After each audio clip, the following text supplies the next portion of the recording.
लीला चरित्र बोली हासी श्री चक्रधर शब्द महदंबा माय मराठी जोजवी शब्दांना पाजव्यात त्या परब्रह्म परमेश्वर भगवान श्री चक्रधर स्वामींच्या नामसाधनेनं, भक्ती साधनेनं, चिंतन साधनेनं, ज्ञान साधनेनं आजच्या परम पावन मानवी जीवनामध्ये आल्हाद निर्माण करणाऱ्या परमोच्च अशा परमेश्वरीय साधनापर्यंत पोहोचविणाऱ्या द्वय अवतारांच्या जयंतीचा सोहळा परब्रह्म परमेश्वर भगवान श्री चक्रधर स्वामी आणि परब्रह्म परमेश्वर निर्गुण ब्रह्म श्री गोविंद प्रभू या द्वय अवताराची जयंती, त्याचबरोबर आपल्या जीवनामध्ये परमेश्वराला उपहाराच्या निमित्तानं विविध पदार्थांचं आणि आपल्या भावांचं समर्पण करणारे सर्व भक्त मंडळी आजच्या परम पावन या सोहळ्याचे अध्यक्ष, आता अखिल भारतीय महानुभाव परिषदेचे नवनिर्वाचित अध्यक्ष, महानुभाव पंथास जलांभूत करणारे, महानुभाव पंथाला एक वेगळा आयाम प्राप्त करून देण्याचा अहर्निश प्रयत्न करणारे आमचे परमपूज्य परमादरणीय कवीश्वर कुलाचार्य श्री कारंजीकर बाबाजी आजच्या या पावन सोहळ्यासाठी ज्यांची पावन उपस्थिती आहे, तब्येत बरोबर नसताना सुद्धा आम्ही त्यांना रागावलो की महानुभाव पंथाचे खंदे कार्यकर्ते ज्यांच्या नावामध्येच खंदारकर बाबा आहे, आता त्यांच्या मणक्याचं ऑपरेशन झालंय, त्यांना म्हणलं तुम्ही आलात कसे? कारण सर सलामत तो पगडी 50, तब्येत चांगली तर सगळं दुनिया चांगली आहे. आणि अशा अवस्थेत बाबा तुम्ही असा निष्काळजीपणा कोणी यायला नाही पाहिजे.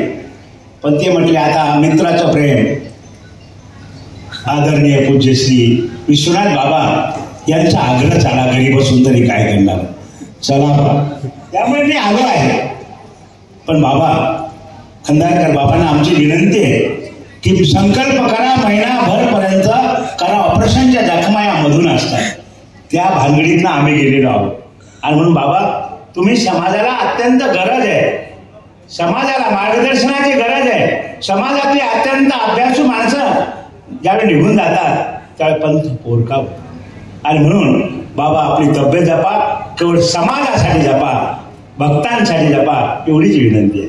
त्याचबरोबर आजच्या कार्यक्रमासाठी देगावकर बाबा, आमचे आदरणीय पूज्य श्री सर्वच महंत मंडळी आणि आजच्या कार्यक्रमासाठी उपस्थित असणारे महानुभाव पंथाचे 40 वर्षापासून प्रदीर्घ सेवा करणारे, ज्यांच्या नावामध्ये पुरुषोत्तम ठाकरे हे सातत्याने कोणताही कार्यक्रम छोटा असो मोठा असो, कारण पुरुषोत्तम ठाकरे यांना नागपूरचा कार्यक्रम माहिती नाही असं कधीच होत, कारण त्यांच्या बाजाराच्या गल्लीमध्ये प्रत्येक माणूस संतांना भेट देण्यासाठी जाण्यासाठी आधी ठाकरे साहेबांना, कारण लोक अगोदर आम्हाला सांगायचे की आमच्या गावचे महंत ठाकरे बाबांना आम्ही भेटलो, त्यांच्या मार्गदर्शनाखाली आम्ही कार्यक्रमची तयारी केली आणि ठाकरे साहेब सुद्धा योग्य मार्गदर्शन करायचे. आजच्या सगळ्या कार्यक्रमासाठी आदरणीय सद्भक्त ज्यांनी महानुभाव पंथाच्या प्रदीर्घ वाटचालीमध्ये फार मोलाचं असं योगदान दिलेलं आहे, आमच्या गोंदिया निवासी. आता बाबांशी आम्ही बोलत असताना इतिहास सांगत होतो की महानुभाव पंथाचे तत्कालीन धनानंद पाटील चंद्रिकापुरे, त्यानंतर शेंडे परिवार, रघुनाथराव शेंडे आणि भावे हे त्या काळातले महानुभाव पंथाचे अतिशय प्रभावी असे कार्यकर्ते होते. यांना मी जवळून बघितलं आणि त्यांच्यामुळे त्या भागामध्ये महानुभाव पंथ हा स्वाभिमानाने टिकलेला आहे. ते शेंडे साहेब सुद्धा आज या ठिकाणी उपस्थित आहेत. अनेक माणसं बघावी, आनंद होता, आनंदाने हृदय भरून येतं की महानुभाव पंथाला हा दिवस चांगले आहे. अनेक माणसं उदयोन्मुक्त व्यक्तित्व, आमचे साधन शेंडे सारखे ऑफिसर असून सुद्धा अतिशय विनम्र होते. अनेक माणसं आम्ही भेटतो. त्यानंतर डॉक्टर आमचे छत्रपालजी त्यांचं तर फार चांगलंच मोठंच काम आहे. आणि म्हणून बाबांना म्हटलं की आता एक साहित्यिकांची फार मोठी पिढी निर्माण झाली पाहिजे. आणि म्हणून आज आमच्यामध्ये डॉक्टर या ठिकाणी भारतभूषण आलेले आहेत. आणि म्हणून भारतभूषणजींना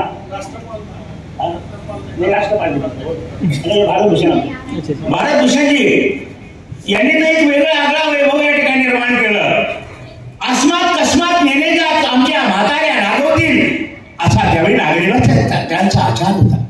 पण आज समाजाच्या कॉम्पिटिशनमध्ये महान वा पंत कुठलंच कमी नाही हे दाखवण्यासाठी त्यांनी मराठीच्या सूत्रपाठाचं संस्कृत भाषेकरण केलं. आणि म्हणून त्यांचे अभिनंदन. संस्कृतमध्ये त्यांनी सूत्रपाठ लिहिला आणि ते म्हटले की आता आपण प्रत्येक क्षेत्रामध्ये पुढे जायचे.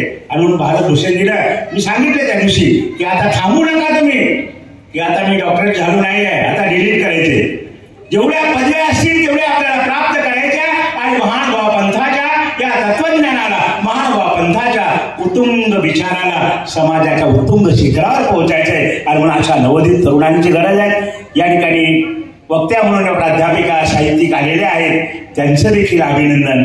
आणि या ठिकाणी आपण सर्वच मंडळी अतिशय विनम्रतेने भगवान श्री चक्रधर स्वामींच्या तत्वज्ञानाचा जागर करण्यासाठी जे जे आपणाची ठावे ते इतराची शिकवावे, जाणते कोणी सोडावे सकाळी.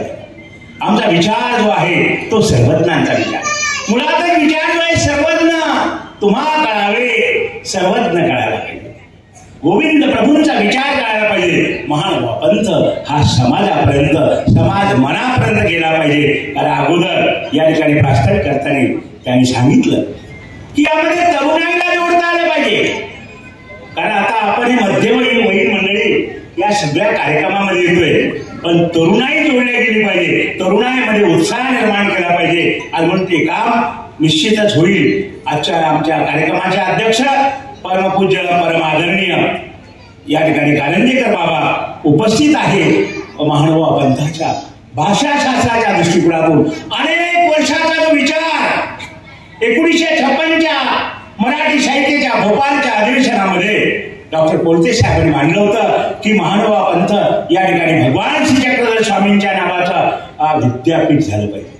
मराठी भाषेचं विद्यापीठ त्यांच्याच नावाचं झालं पाहिजे. आणि त्या प्रयत्नाला सातत्याने धार दिली बाबांनी. आणि ते विद्यापीठ अन्यत्र होत असताना त्याला होऊ दिलं नाही. आपल्या प्रत्येक कलाकार, कारण कैवल्य दुर्ग कुशलाल बनते, कुशल माणसाला ज्या गोष्टी लाभतात. आदरणीय कैवल्य असे श्री कारंजेकर बाबा 3 पिढ्यांच्या 3 अधिकरणाच्या सहवासामध्ये त्यांचं जीवन तावून सुलापून निघालेलं आहे.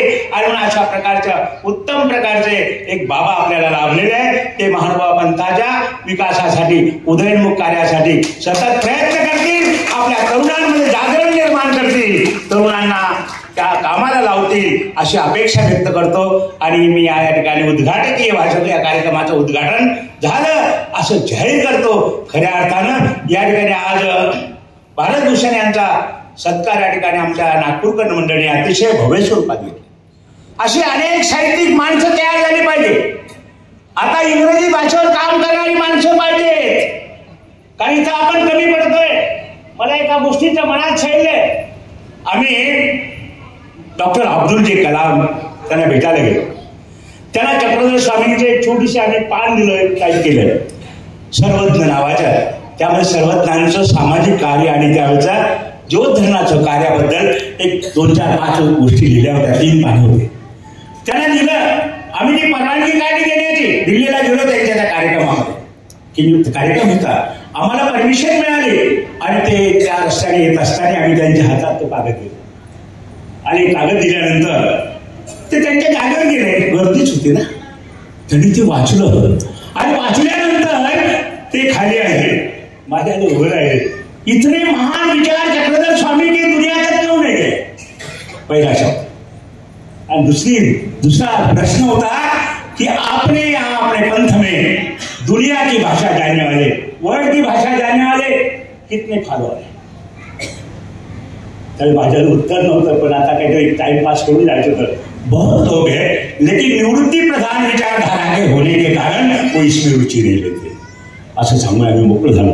ते मनाला समाधान झालेलं नाही. आणि म्हणून इंग्रजी भाषेमध्ये महानुभाव पंथाचं काम करणारी माणसं पाहिजे. त्या ठिकाणी 2-3 पुस्तकं लिहिल्या गेली आहे. परंतु ज्या तोलामोलाची जी भाषा, ज्या तोलामोलाच्या वाङ्मयामध्ये ते लिहिल्या गेली पाहिजे, असा एक प्रचंड वर्ग सुद्धा बाबा निर्माण करणं ही आपली जबाबदारी आहे. आपण विद्यापीठाच्या माध्यमातून फक्त मराठी भाषा नव्हे, समाजाची भाषा, जनभाषा, त्या जनभाषेमध्ये आपल्या समाजापर्यंत जाता आलं पाहिजे एवढी अपेक्षा करतो आणि उद्घाटन झालं असं जाहीर करतो. श्री गोपाल कृष्ण.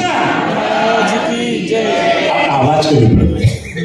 आपला आवाज श्री दत्तात्रेय महाराज की जय, श्री चक्रपाणी महाराज की, श्री गोविंद प्रभु महाराज की, सर्वज्ञ श्री चक्रधर स्वामी की, सब साधु संतन की, सब भक्त मंडल की. धन्यवाद.